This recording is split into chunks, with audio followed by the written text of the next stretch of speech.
بسم اللہ الرحمن الرحیم۔ السلام علیکم معزز ناظرین، یہ امر بخوبی ثابت ہو گیا کہ حضرات انبیاء کرام علیہم السلام نبی ہونے سے پیشتر ہی کفر اور شرک اور ہر قسم کے فحش اور منکر سے پاک اور منزہ ہوتے ہیں۔ ابتداءً ہی سے ان حضرات کے قلوب مطہرہ توحید و تفرید، خشیت و معرفت سے لبریز ہوتے ہیں۔ یہ کیسے ممکن ہے جو حضرات عنقریب کفر اور شرک کے مٹانے کے لیے، ہر فحش اور منکر سے بچانے کے لیے اور خیر کی طرف دعوت دینے کے لیے من جانب اللہ مبعوث ہونے والے ہیں اور خدا کے مجتبی، مصطفیٰ، برگزیدہ اور پسندیدہ بندہ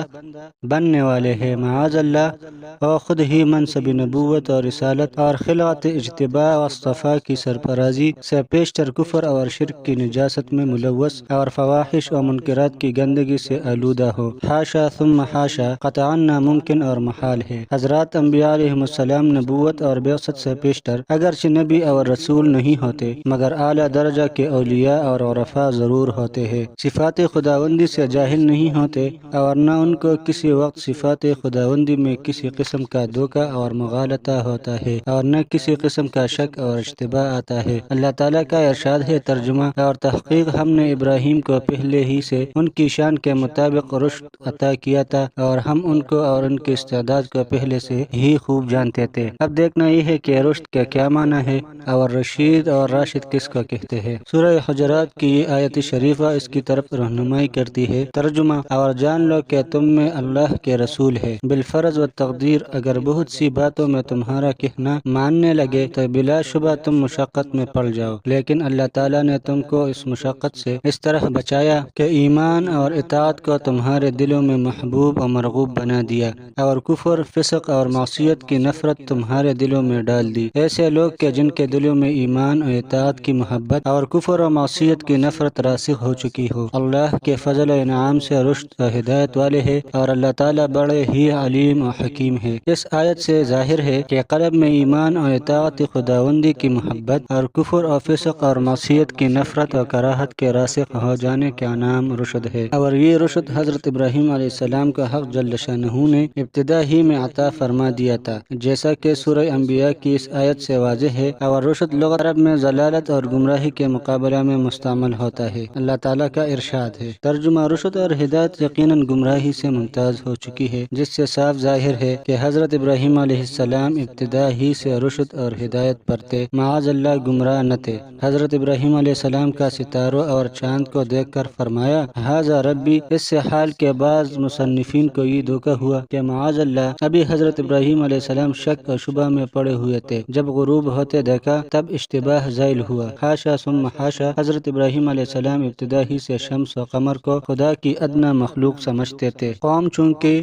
کواکب پرستی میں مبتلا تھی، اس لیے ان کے عقیدہ فاسدہ کے رد کرنے کے لیے فرمایا کہ اگر بطور فرض محال تھوڑی دیر کے لیے یہ تسلیم کر لیا جائے کہ یہ ستارہ تمہارے اعتقاد کے مطابق میرا رب ہے تو بہت اچھا، ذرا تھوڑی دیر اس کے غروب و افعال کا انتظار کرو، خود ہی اس کا فانی اور حادث ہونا منکشف ہو جائے گا۔ پھر اسی طرح شمس و قمر کا حادث اور فانی ہونا سمجھایا، اس لیے کہ کواکب پرستوں کا عقیدہ یہ تھا کہ غروب کے بعد ستارہ میں وہ تاثیر باقی نہیں رہتی جو طلوع کے وقت تھی، بس اگر یہ خدا ہوتے تو ذوب سے پاک اور منزہ رہتے۔ حضرت ابراہیم علیہ السلام کا یہ تمام کلام اول سے آخر تک بطور محاجہ اور مناظرہ تھا، جیسا کہ بعد کی آیتیں اس پر دال ہے کہ یہ تمام کواکب پرستوں کے ساتھ مناظرہ اور مجادلہ تھا، اور یہ حجت اور برہان تھی کہ جو اللہ نے آپ کو مناظرہ کے لیے تلقین کی تھی۔ الحاصل یہ مناظرہ تھا، حضرت خلیل کی ذاتی نظر اور فکر نہ تھی۔ کیا حضرت ابراہیم علیہ السلام نے اس سے پیشتر کبھی چاند اور سورج کو نہ دیکھا تھا؟ نیز بخاری، مسلم اور دیگر کتب صحاح میں یہ حدیث موجود ہے۔ ترجمہ، ہر بچہ فطرت اسلام پر پیدا ہوتا ہے، بعد میں اس کے ماں باپ اس کو یہودی یا نصرانی یا مجوسی بنا لیتے ہیں، اور یہ نہیں فرمایا کہ اس کے ماں باپ کو مسلمان بناتے ہیں اس لیے کہ فطرتاً وہ مسلمان ہی پیدا ہوا ہے۔ اور صحیح مسلم میں عیاض ابن حمار رحمہ اللہ سے مروی ہے کہ رسول اللہ صلی اللہ علیہ وسلم نے ارشاد فرمایا، ترجمہ، حق تعالیٰ فرماتے ہیں کہ میں نے اپنے بندوں کو فطرتاً حنیف پیدا کیا ہے، بس جب کہ ہر مولود ابتداءً ہی سے حنیف اور فطرت اسلام پر پیدا ہوتا ہے تو جو شخص شیخ ہو تمام انبیاء کا، امام ہو تمام حنفاء کا، مقتدا ہو تمام موحدین کا، اور قدوہ اور اسوہ ہو کفر اور شرک، بری اور بیزار ہونے والوں والوں کا، اور بدرجہ اولا ابتدا ہی سے حنیف اور رشید ہوگا، اور اس کی فطرت سب سے زیادہ سلیم اور اس کی طبیعت سب سے زیادہ مستقیم ہوگی۔ قرآن کریم میں جا بجا نبی اکرم صلی اللہ علیہ وسلم کو ابراہیم حنیف کی ملت کے اتباع کا حکم مذکور ہے، جیسے کہ اللہ تعالیٰ کا فرمان ہے،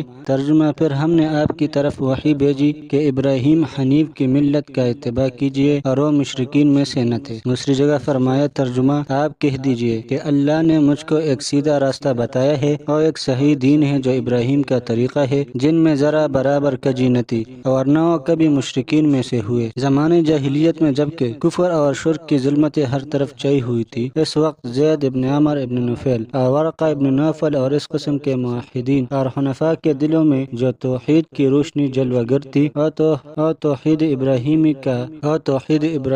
کا عکس نہ تھا، تو پھر کس کا تھا؟ کیا معاذ اللہ زید اور ورقہ کی فطرت ابراہیم علیہ السلام سے زیادہ سلیم تھی؟ قاضی عیاض قدس اللہ سرہ شفا میں فرماتے ہیں، ترجمہ: عزیز خوب جان لو، اللہ تعالی ہم کو اور تجھ کو اپنی توفیق کی نعمت عطا فرمائے کہ جس چیز کا اللہ کی توحید اور معرفت اور ایمان اور وحی سے تعلق ہے، وہ حضرات انبیاء کو نہایت کامل اور واضح طریق سے معلوم ہوتی ہے۔ حضرات انبیاء کو خدا کی ذات و صفات کا علم یقینی ہوتا ہے، معاذ اللہ کسی چیز سے بے خبر نہیں ہوتے اور نہ ان کو اس بارے میں کوئی شک اور تردد ہوتا ہے، اور ہر اس چیز سے معصوم اور پاک اور منزہ ہوتے ہیں کہ جو اس کی معرفت اور یقین کے منافی ہو۔ اسی پر تمام مسلمانوں کا اجماع ہے اور براہین قاطعہ اور دلائل واضحہ سے یہ بات ثابت ہو چکا ہے کہ حضرات انبیاء علیہ السلام کے عقائد میں کوئی غلطی نہیں ہو سکی۔ خلاصہ یہ کہ حضرات انبیاء کرام علیہ السلام کے نفوس قدسیہ ابتدا ہی سے کفر اور شرک اور ہر قسم کے فحش اور منکر سے پاک اور منزہ ہوتے ہیں، شروع ہی سے وہ حنیف اور رشید ہوتے ہیں، فطری طور پر ہر بری بات سے متنفر اور بیزار ہوتے ہیں۔ چنانچہ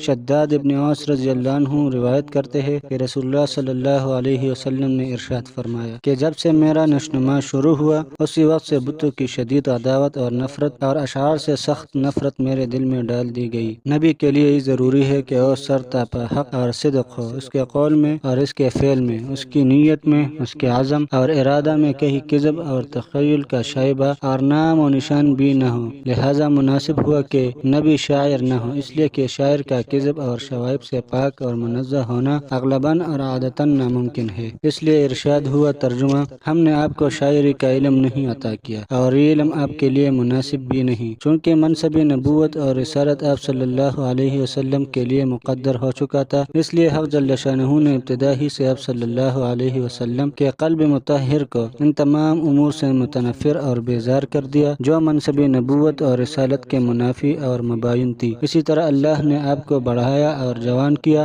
جب زمان نبوت قریب آ پہنچا تو رویا صادقہ اور صالحہ دکھائی دینے لگے۔ نبی نبا سے مشتق ہے۔ لغت عرب میں نبا اس خبر کو کہتے ہیں کہ جو محتم بالشان اور بالکل صحیح اور واقعہ کے مطابق ہو۔ مطلق خبر کو نبا نہیں کہتے۔ نبی کو نبی اس لیے کہتے ہیں کہ اس کو بذریعہ وحی کے انباء الغیب یعنی غیبی خبروں پر جو کہ نہایت محتم بالشان اور بالکل صحیح اور واقع کے مطابق ہوتی ہے اور کبھی غلط نہیں ہو سکتی، نبی کو بذریعہ وحی ایسی خبروں کی اطلاع دی جاتی ہے۔ امام ربانی شیخ مجدد الفسانی قدس اللہ سرہ اپنے ایک مکتوب میں مختصراً نبوت کی حقیقت کو اس طرح بیان فرماتے ہیں، چنانچہ طور عقل اور عیطور حسس کے انچ بحث مدرک جس طرح ادراک عقلی کا طریقہ ادراک حصے کے علاوہ ہے کہ جو شے حس ظاہر سے نہ معلوم ہو عقل اس کا ادراک کر لیتی ہے، اسی طرح پوری نبوت طور عقل سے سوا ہے کہ جن چیزوں کے ادراک سے عقل قاصر اور عاجز ہے اور چیزیں بذریعہ نبوت ادراک کی جا سکتی ہے۔ حس ظاہر سے فقط محسوسات کا اور عقل سے فقط معقولات کا ادراک ہو سکتا ہے، لیکن وہ غیبی امور کے جو حس اور عقل کے ادراک سے بالا اور برتر ہے، نہ وہاں حس کی رسائی ہے اور نہ عقل کی۔ وہ غیبی امور بذریعہ وحی اور نبوت کے منکشف ہوتے ہیں اور امور غیبیہ کے ادراک کا ذریعہ اور وسیلہ صرف وحی نبوت ہے۔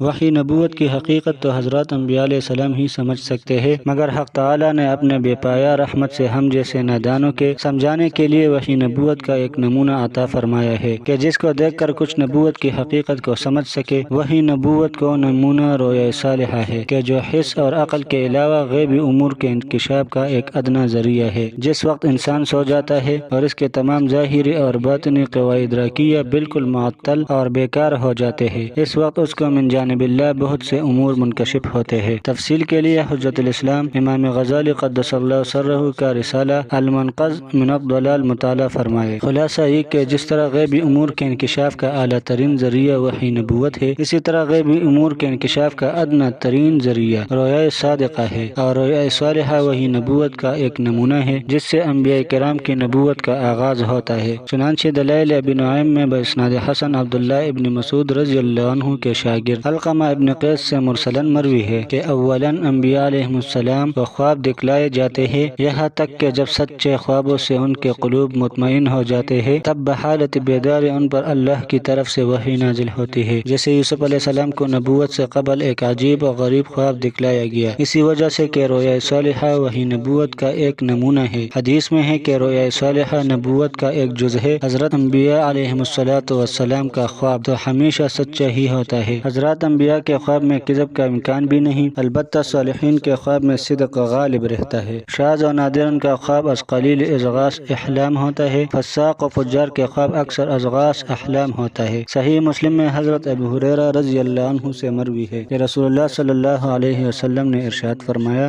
جو شخص اپنی بات میں سب سے زیادہ سچا ہے وہی خواب میں بھی سب سے زیادہ سچا ہے۔ اس حدیث سے صاف ظاہر ہے کہ خواب کے صادق ہونے میں بیداری کے صدق کو خاص دخل ہے، اور جو شخص جتنا زیادہ صادق الکلام ہے اسی قدر نبوت سے قریب ہے، اور جس درجہ صدق سے دور ہے اتنا ہی نبوت سے دور ہے۔ اسی وجہ سے نبی اکرم صلی اللہ علیہ وسلم نے کبھی یہ ارشاد فرمایا کہ رؤیا صالحہ نبوت کا 26واں جز ہے، اور کبھی یہ فرمایا کہ 40واں جز ہے۔ ایک حدیث میں ہے کہ 45واں جز ہے، ایک اور حدیث میں ہے کہ 50واں جز ہے، ایک اور حدیث میں 70واں جز ہے، اور ایک حدیث میں ہے کہ 76واں جز ہے۔ امام غزالی قدس اللہ سرہ احیاء العلوم کی کتاب الفقر و زہد میں فرماتے ہیں کہ حاشا ان مختلف کلمات کو یہ نہ سمجھو کہ باہم متعارض اور مضطرف ہے، بلکہ ان مختلف کلمات سے اختلافات مراتب کی طرف اشارہ سمجھو کہ خواب دیکھنے والے مختلف المراتب ہے۔ صدیقین کے خواب کو نبوت سے وہی نسبت ہوگی جو ایک 26 سے ہے، اور کسی کے خواب کو نبوت سے وہی نسبت ہوگی جو ایک کو 40 یا 50 یا 70 یا 76 سے ہے۔ اور ابو ہریرہ رضی اللہ عنہ کی حدیث اصدقہم رؤیا اصدقہم حدیثا وہ بھی اسی اختلاف مراتب کی طرف مشیر معلوم ہوتی ہے، اس لیے کہ افعال التفضیل کا ذکر استعمال اسی محل پر مناسب ہے کہ جہاں مراتب اور درجات مختلف اور متفاوت اور متفاضل ہو۔ اب اصل مقصد کی طرف رجوع کرتا ہوں۔ بخاری اور مسلم میں ام المؤمنین حضرت عائشہ صدیقہ بنت صدیق رضی اللہ عنہ سے مروی ہے، ترجمان حضرت صلی اللہ علیہ وسلم پر وحی کی ابتدا رؤیا صالحہ سے ہوئی جو خواب بھی دیکھتے اور صبح کی روشنی کی طرح ظاہر ہو کر رہتا۔ ابن ابی جمرہ رحمہ اللہ فرماتے ہیں کہ رؤیا صالحہ کو صبح کے ساتھ اس لیے تشبیہ دی گئی ہے کہ ہنوز آفتاب نبوت نے طلوع نہ کیا تھا، جس طرح صبح صادق کی روشنی طلوع آفتاب کا دیباچہ ہے، اسی طرح رؤیا صالحہ آفتاب نبوت اور رسالت کے طلوع کا دیباچہ تھا۔ رؤیا صادقہ کی صبح صادق خبر دے رہی تھی کہ عنقریب آفتاب نبوت طلوع کرنے والا ہے، اور جس طرح صبح کی روشنی آنن فآنن بڑھتی رہتی ہے، اسی طرح رؤیا صالحہ اور صادقہ کی روشنی بھی آنن فآنن بڑھتی رہی، یہاں تک آفتاب نبوت اور رسالت ان کی چوٹیوں سے جلوہ گر ہوا جو قلب کے بصیر اور بینا تھے۔ مثلاً ابو بکر رضی اللہ عنہ سامنے آئے اور آفتاب نبوت کے انوار سے مستفید ہوئے، اور جو کور باطن اور خفاش دل تھے جیسے ابو جہل، آفتاب نبوت کے طلوع ہوتے ہی خفاش کی طرح ان کی آنکھیں بند ہو گئی اور نبوت اور رسالت کے آفتاب عالم تاب کی تمازت کی تاب نہ لا سکے۔ باقی لوگ ابو بکر رضی اللہ عنہ اور ابو جہل کے بین بین تھے۔ اپنی اپنی بصیرت نور قلبی کے موافق ہر شخص آفتاب نبوت سے مستفید ہوا۔ ام المؤمنین حضرت عائشہ صدیقہ رضی اللہ عنہ فرماتی ہے، پھر آپ صلی اللہ علیہ وسلم کو خلوت اور تنہائی محبوب بنا دی گئی۔ آپ صلی اللہ علیہ وسلم غار حرا میں جا کر خلوت فرماتے۔ ام المؤمنین نے حبابہ کو بس مجہول بظاہر اس لیے ذکر فرمایا، حق جل شانہ جب کسی کے ساتھ خاص رحمت کا ارادہ فرماتے ہیں تو اس کے قلب میں خلوت اور عزلت کا داعیہ پیدا فرما دیتے ہیں۔ چنانچہ حق جل شانہ